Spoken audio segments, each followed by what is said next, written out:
अध्यक्ष जी श्री राजनाथ जी, आदरणीय गहलोत जी, आदरणीय रामलाल जी, जटिया जी,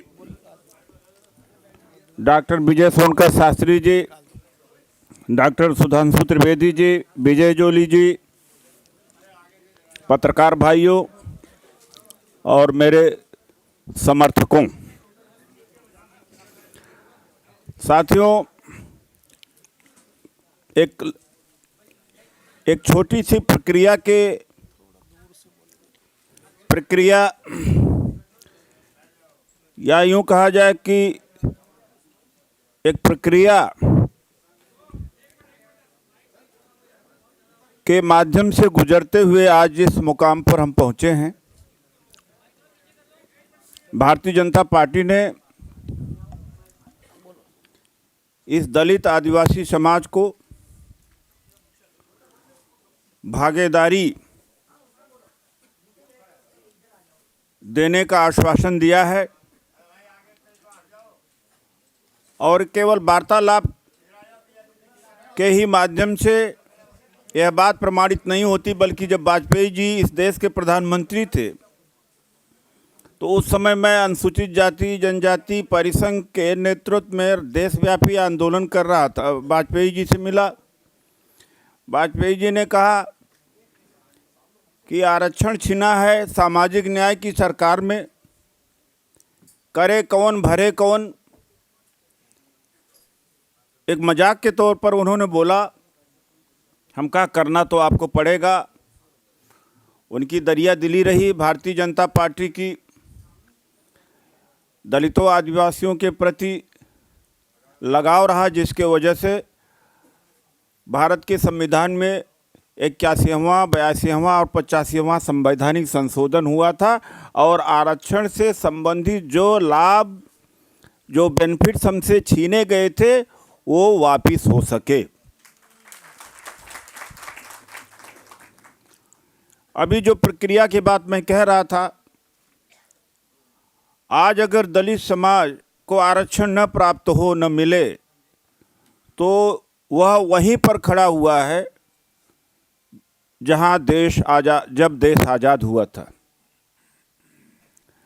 सुरक्षित सीटों से ही चुन के आते हैं। सरकारी नौकरियों में जहां आरक्षित पद हैं वहीं पर ये सीमित हैं। एक भी पत्रकार दलित समाज का दिल्ली में खोज लिए तो नहीं मिलेगा। पूंजी व्यापार में, मार्केट में, उद्योग में, कला और संस्कृति के क्षेत्र में, उच्च न्यायपालिका, मीडिया, किसी भी क्षेत्र में अभी तक भागीदारी इनको नहीं मिल पाई। कांग्रेस की ही हुकूमत रही है लगभग इस देश में। विपक्ष कभी कभार रहा है कुछ सालों के लिए। इस देश की शासन प्रशासन की जो बुनियाद है कांग्रेस ने रखी है।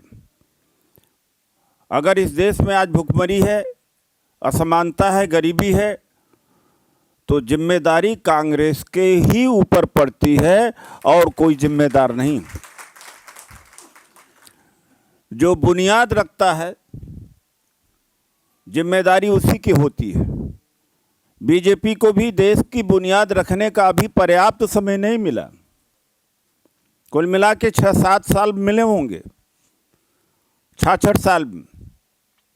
इसलिए तो जो तमाम गड़बड़ियां हैं इस देश में, उसके लिए न बीजेपी जिम्मेदार है और न बीजेपी को पर्याप्त मौका मिला उन्हें दुरुस्त करने का।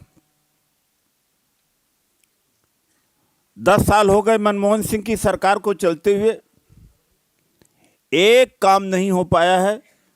2004 में आरक्षण कानून बनाने के लिए विधेयक पेश किया, संसद में अभी भी लंबित है। पदोन्नति में आरक्षण का विधेयक राज्यसभा से पास होकर के लोकसभा में लंबित है। ये दोनों विधेयक पास नहीं हो पाए। 2004 में मनमोहन सिंह जी ने न्यूनतम साझा कार्यक्रम तय किया था, कहा था कि निजी क्षेत्र में भी इनको भागीदारी दी जाएगी। उसका क्या हुआ? समितियां बनती ही रहीं। स्पेशल कंपोनेंट प्लान, ट्राइबल सब प्लान का भी इन्होंने कुछ नहीं किया। और इस बार वायदा किया था कि संसद में कानून बनाएंगे, वो भी नहीं हो सका। लेकिन हमें बहुत काम करने की ज़रूरत है। जो दलित, आदिवासी, खास और अति पिछड़ा है, उसमें एक भ्रांति है भारतीय जनता पार्टी के प्रति। अब निश्चित तौर से उसे हम दूर करेंगे और ये सब बताएंगे कि 10 साल में कांग्रेस ने कुछ किया नहीं है। एक काम अगर कांग्रेस ने किया हो तो मुझे बताए। और बीजेपी के शासनकाल का अनुभव हमें रहा है। तो इस वर्ग को भागीदारी चाहिए प्रत्येक क्षेत्र में। जो आदरणीय राजनाथ सिंह जी के, आदरणीय नरेंद्र मोदी जी के नेतृत्व में बढ़ती हुई भारतीय जनता पार्टी की रफ्तार और शक्ति ही दे सकती है, और कोई नहीं दे सकता इस समय। एक ऐसा देश है हमने बनाया है, ये हमारा देश आतंकवादी गतिविधि का केंद्र बना हुआ। कितना शक्तिशाली राष्ट्र हमारा होना चाहिए था। अगर हम जातियों में बटे न होते तो सुपर पावर होते।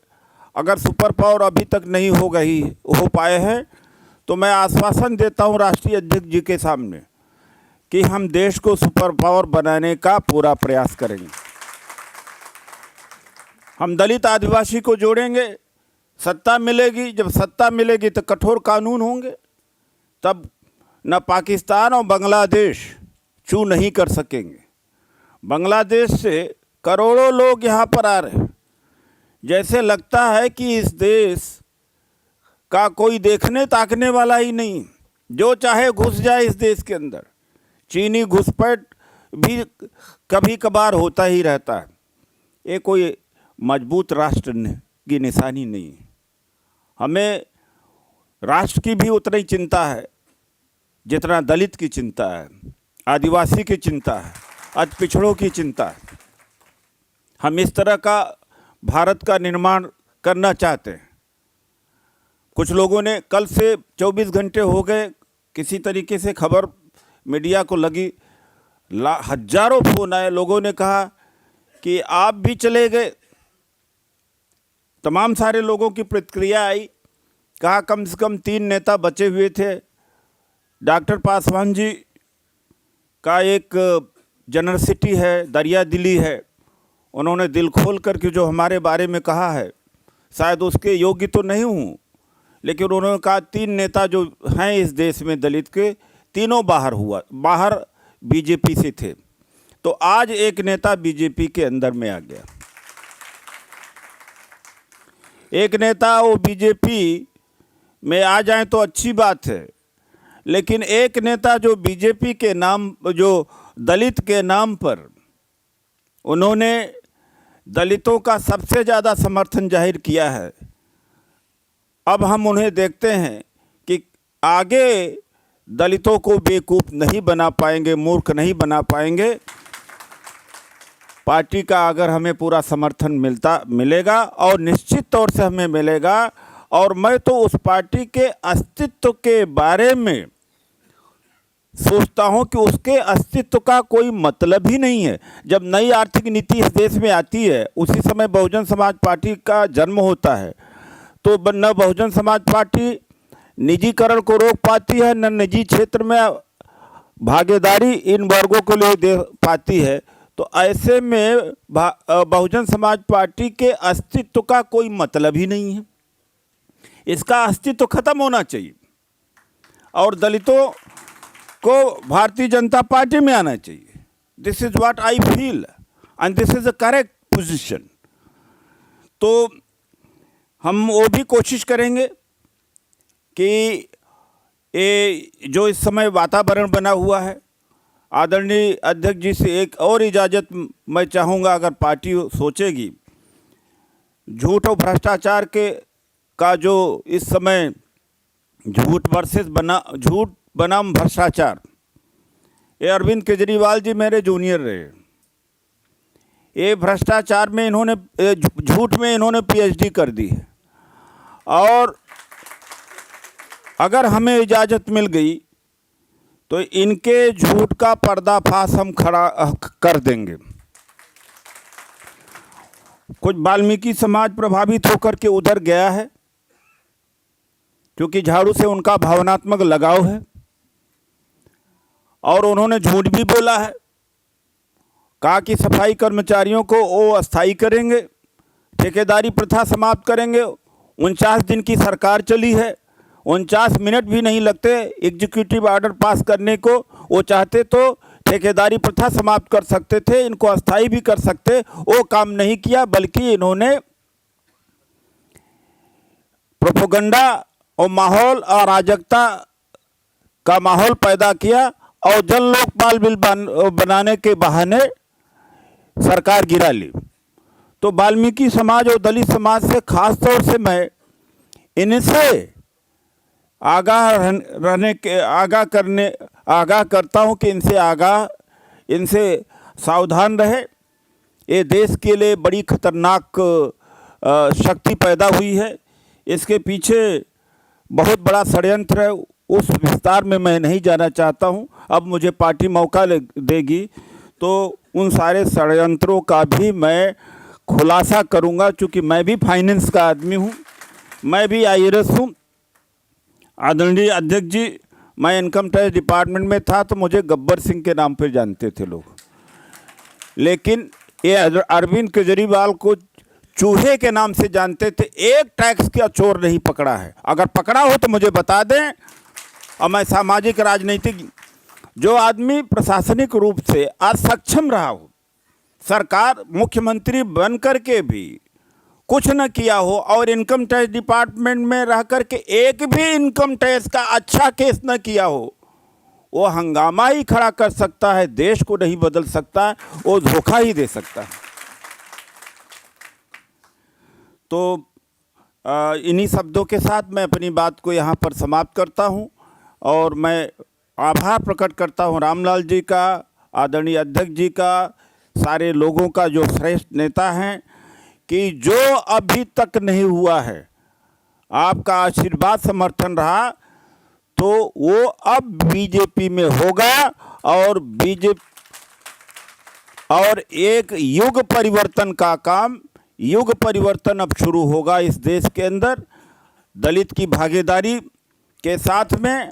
चूँकि मैं अकेला नहीं हूँ, 20 प्रदेश के लोग आए हैं हमारे पास, मेरे पीछे एक लोग हैं, डॉक्टर संजय पासवान जी ने बताया भी है, वो सब मिलकर सारे लोग पूरे देश में जाकर के अलग जगाएंगे, पूरा दलित और आदिवासी को पार्टी में लाएंगे। मैं यह नहीं, बड़ी बातें नहीं कहता हूँ कि पूरा देश ले आ दूंगा, लेकिन इन 2 वर्गों में हमारी जहाँ सबसे पकड़ है, उसको हम बीजेपी में शामिल करा करके एक शक्तिशाली राष्ट्र का निर्माण करेंगे।